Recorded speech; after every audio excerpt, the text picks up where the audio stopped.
Ovviamente salutiamo che questa... Salutiamo ovviamente rispettando.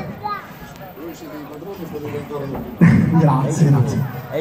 Io te credo. Facciamo una bella melodia, Carmine, dai.